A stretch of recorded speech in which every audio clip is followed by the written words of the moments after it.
Magandang umaga sa inyong lahat. Ako si Engineer Jasper Tan, Brand Manager ng Powercraft. Nandito tayo ngayon para i-testing ang isa sa ating pinakasikat na produkto, which is ang 200 amperes na DC arc inverter welding machine. Ngayon, ang gagawin natin is magwe-welding tayo ng isang rod na 4 mm or 5/32 diameter na 70-18 na welding rod. Bakit ito ang gagamitin natin na welding rod? Kahit anong makina sa industriya, kaya nila mag-welding ng 3.2 or 1/8.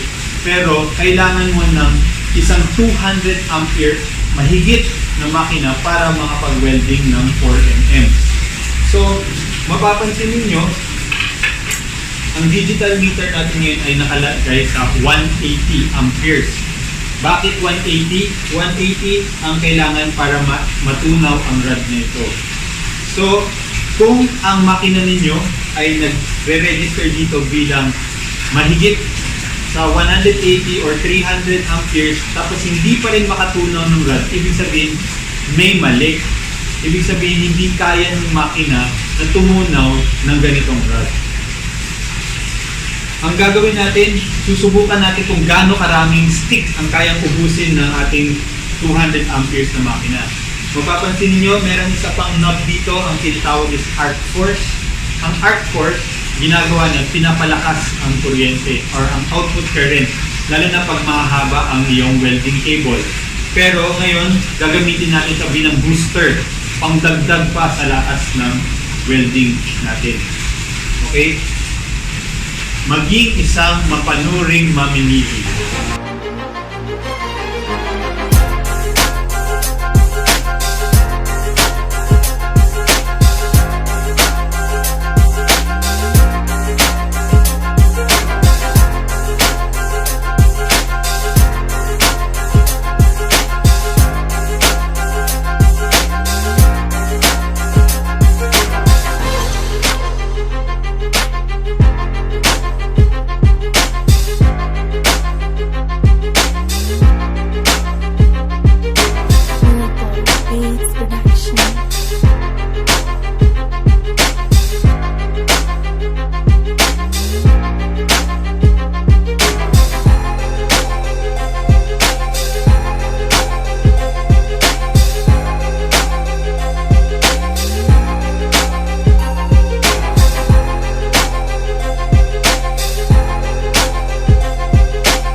Production.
nakita na natin. Pagtapos ng 30 na rod, hindi tumigil ang ating makina. Ito ang pruweba. Kaya garantisadong matibay Powercraft.